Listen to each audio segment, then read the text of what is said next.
Hello students, very good morning all of you. हम अपने last lecture में classification of basis को discuss कर रहे थे। आज हम डिस्कस करेंगे properties of basis. Properties of basis के अंदर फिजिकल एंड केमिकल प्रॉपर्टीज, ठीक है। तो कंबाइन ही स्टडी करते हैं। तो सबसे फर्स्ट प्रॉपर्टी है हमारे पास जो हम जानते हैं कि जो बेस की बेसिक डेफिनेशन भी है, क्या होती है कि these are bitter in taste. These are bitter in taste like soap, like quicklime, etc. ठीक है, मतलब टेस्ट में क्या होंगे, अगर हम इनको टेस्ट करें, चखें, तो कैसे मिलेंगे, ये कड़वे होंगे टेस्ट के अंदर। नेक्स्ट आता है हमारे पास these are soapy touch, soapy in touch। मतलब क्या हुआ कि जब हम इनको टच करते हैं, छूते हैं, तो ये साबुन के जैसे फीलिंग आती है। मतलब स्लिपरी एक्शन होता है, थोड़े चिकने से होते हैं। अगर आप लैब में गए हो कभी, तो सोडियम हाइड्रोक्साइड को अगर हम टच करेंगे तो क्या होगा, बिल्कुल जैसे हम साबुन को टच कर रहे हो, ठीक है। तो स्लिपरी होते हैं थोड़े से।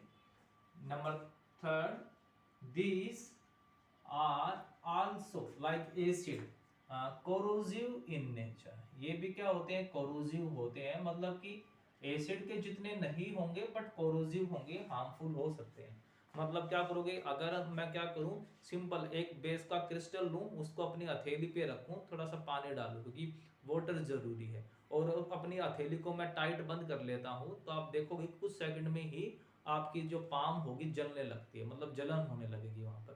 तो रिएक्शन जो होगी वो एक्सोथर्मिक होगी, हीट निकलती है, और उस हीट की वजह से आपको बर्निंग फीलिंग होगी, ठीक है। तो ये भी क्या होते हैं, एसिड की तरह कोरोजिव होंगे, बट जो उनका कोरोजिव नेचर होता है एसिड के कंपैरिजन में बहुत कम होता है, बट कोरोजिव होगा, ठीक है। नेक्स्ट आता है हमारे पास, अगर हम बात करें इनकी केमिकल प्रॉपर्टीज की, ठीक है, तो फर्स्ट क्या होगी, रिएक्शन विद लिटमस पेपर।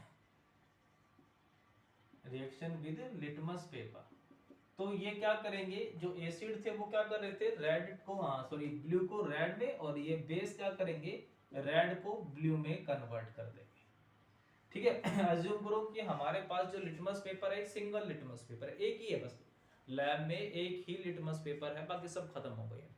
और वो भी कौन सा है, अज्यूम करो वो भी ब्लू है, ब्लू या रेड कोई भी हो सकता है, बट सिंगल स्ट्रिप बची है। अब और मेरे पास अभी तीन सॉल्यूशन है, जिसमें एक में एसिड है, जो दूसरा है उसके अंदर बेस है, और जो थर्ड वन है और उसके अंदर कौन है, न्यूट्रल है, मतलब वाटर है।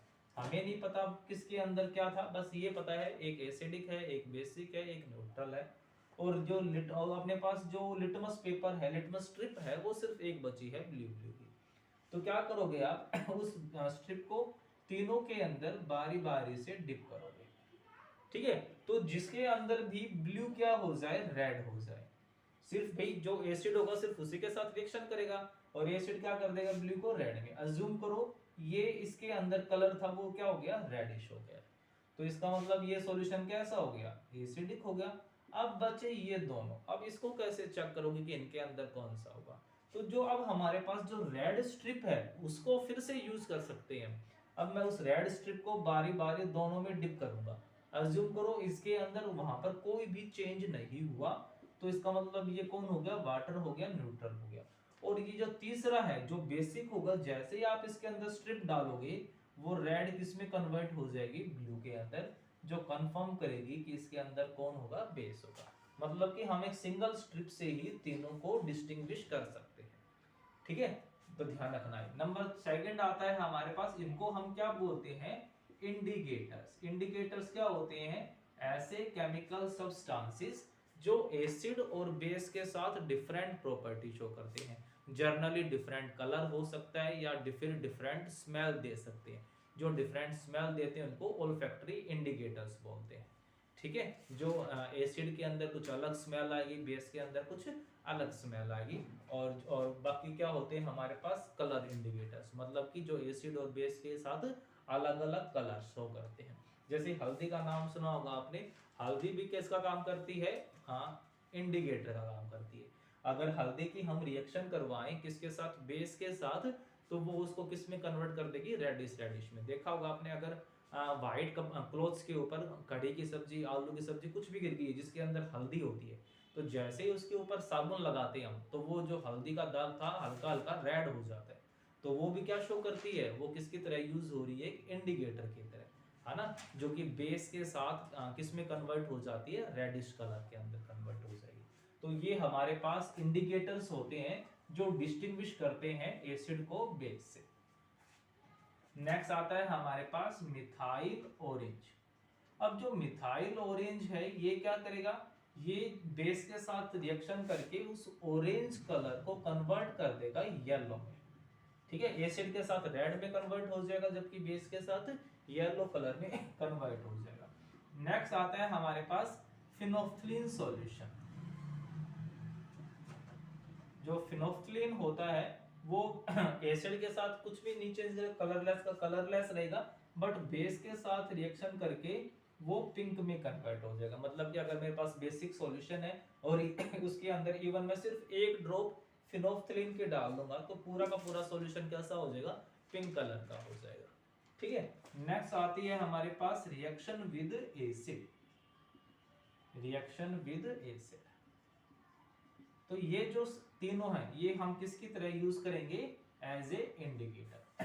रिएक्शन विद एसिड, एसिड और बेस की रिएक्शन होगी तो क्या होगा, जो बेस होते हैं एसिड के साथ रिएक्शन करके क्या करेंगे, न्यूट्रलाइजेशन रिएक्शन शो करते हैं। मतलब बेस बना एसिड प्लस बेस साल्ट और वाटर, अगर दोनों की स्ट्रेंथ एक जैसी है तो जो साल्ट बनेगा वो कैसा बनेगा, वो न्यूट्रल साल्ट हो जाएगा।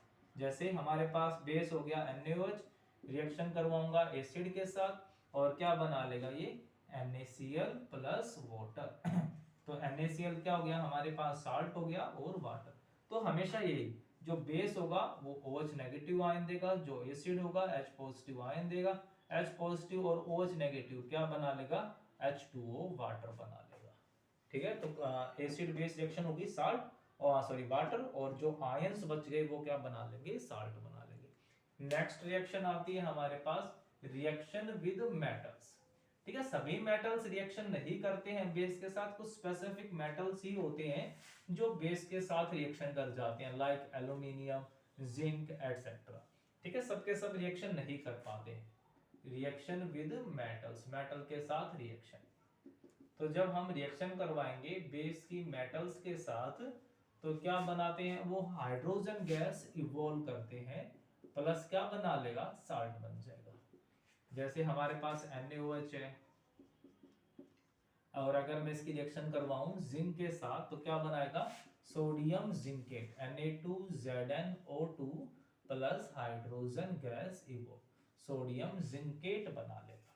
ठीक है, ऐसे ही अगर मेरे पास NaOH की मैं रिएक्शन किससे करवाऊं, एल्यूमिनियम के साथ, तो क्या बनाएगा ये भी aluminate, sodium Meta aluminate, NaAlO2 plus hydrogen gas evolve कर देगा। ठीक है, तो ये कुछ एक रिएक्शन है जो बेस और मेटल्स में होती है। नेक्स्ट आता है हमारे पास reaction with non metallic oxides. Reaction with non metallic oxide. अब जो नॉन मेटालिक ऑक्साइड्स होंगे उनका नेचर कैसा होगा, non metallic oxides are acidic in nature, like metallic oxides are basic and non metallic oxides are acidic. ठीक है, तो जो नॉन मेटालिक ऑक्साइड्स होंगे उनका नेचर कैसा हो जाएगा, वो नेचर में एसिडिक होंगे। तो जब एसिडिक होंगे तो एसिड प्लस बेस क्या बनाएगा, साल्ट प्लस वाटर। तो सबसे पहले नॉन मेटालिक ऑक्साइड के example like calcium sorry carbon dioxide हो गया, sulphur dioxide, sulphur trioxide, nitrogen pentoxide, phosphorus pentoxide, ये सब किसके एग्जांपल हो गए, ये हो गए non metallic oxide. Non metal है, ऑक्सीजन के साथ रिएक्शन करेंगे तो नॉन मेटालिक ऑक्साइड्स बना लेंगे। अब ये नॉन मेटालिक ऑक्साइड्स एसिडिक होते हैं तो बेस के साथ रिएक्शन करके क्या बनाएंगे, साल्ट एंड वाटर बना लेंगे। जैसे NaOH प्लस CO2 गैस, तो base plus water sorry base plus non metallic oxide क्या बनेगा, Na2CO3 क्या बन गया, कार्बोनेट प्लस क्या इवॉल्व हो जाएगा, वाटर आ जाएगा हमारे पास, सिंपल सा है ना। NaOH प्लस SO3 तो क्या बना लेगा ये Na2SO4 sodium sulphate plus water. तो ये जो नॉन मेटालिक ऑक्साइड्स होंगे, तो इस रिएक्शन से कंफर्म भी होता है कि जो नॉन मेटालिक ऑक्साइड होते हैं वो एसिड होते हैं। अगर वो एसिड नहीं होते तो वो बेस के साथ रिएक्शन कर ही नहीं पाते। ठीक है, तो यहाँ पर ये अपनी जो प्रॉपर्टीज है बेसिस की खत्म हो गई है। तो अब हम अपने नेक्स्ट लेक्चर में नेक्स्ट टॉपिक डिस्कस करेंगे। Okay, thank you.